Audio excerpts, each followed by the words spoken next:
Alors, l'État profond, c'est un genre d'État dans l'État qui fait que l'État tel qu'il existe et tel qu'on le connaît est secondaire par rapport à des pouvoirs ou des puissances qui sont supérieures à cet État-là. C'est-à-dire qu'il y a une espèce d'autofonctionnement, d'autorégulation du capitalisme. En ce sens, la fameuse main invisible n'est pas forcément une mauvaise image. Et le capitalisme vise le gouvernement planétaire. Quelqu'un comme Jacques Attali a écrit « Demain, qui gouvernera le monde ?» La question est clairement posée, sans esprit polémique. Il y a des gens dont le but consiste à détruire les nations, détruire les pays, détruire les frontières, détruire les racines, les identités, parce qu'il faudrait transformer la planète en vaste marché où on pourrait tout acheter, tout vendre, tout louer.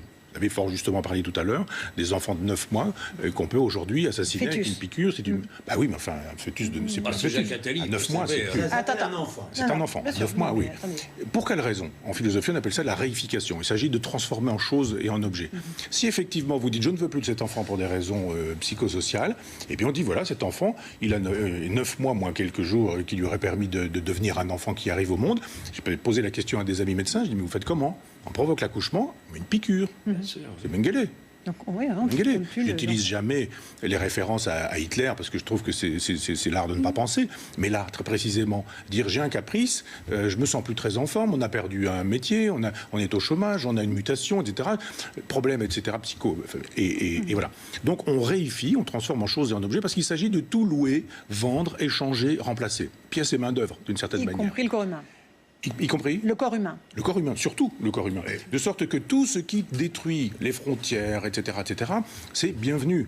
Et ce que visent ces gens-là aussi, c'est la transgénèse, c'est le transhumanisme. C'est faire de telle sorte qu'un jour, si vous êtes très riche, vous allez avoir les moyens de changer les organes de votre corps qui ne marcheront plus. Avoir des implants. Des implants. Elon Musk dit tout ça. Vous regardez ce que dit le patron, voilà, qui envoie dans l'espace des fusées, ce que ne peut plus faire l'État américain. C'est-à-dire que vous avez avec les GAFAM des gens qui ont les moyens de s'acheter le monde. Ils peuvent tout s'acheter. Ils ne peuvent pas acheter la vie, ils ne peuvent pas acheter la mort. Ils demandent à des gens de travailler là-dessus. Donc le gouvernement planétaire fonctionne comme une espèce d'empire et veut absolument détruire les langues. Il faut que tout le monde parle la même langue, une espèce de globish, là, les nations, etc., etc. Donc là, effectivement, il n'y a plus de droit. Quand les gens disent « mais le droit est avec moi, j'ai le droit finalement d'aller au-delà du droit puisque le droit me le permet », on se dit bah, « alors le droit, ça n'a plus aucun sens. La vie humaine, ça n'a plus aucun sens. Si effectivement on peut tuer, non pas un fœtus, mais un enfant parce qu'on a estimé que, bah, après tout, le désir passe avant. Quand Castaner nous disait mais l'émotion est supérieure à la loi. Si vous avez envie de descendre dans la rue alors qu'on vous interdit les manifestations, vous êtes 20 000, c'est pour Adama Traoré, c'est une bonne cause, donc vous avez le droit. Et puis même si le droit vous donne pas raison, vous avez le droit quand même. L'émotion. Là, on se dit effectivement tout ça contribue à travailler à un monde unique dans lequel tout pourrait s'acheter. Ça veut dire que nos gouvernements sont des pantins désarticulés qui se meuvent dans une inefficacité totale dans ce monde-là, dans Non, nos gouvernements européens, oui.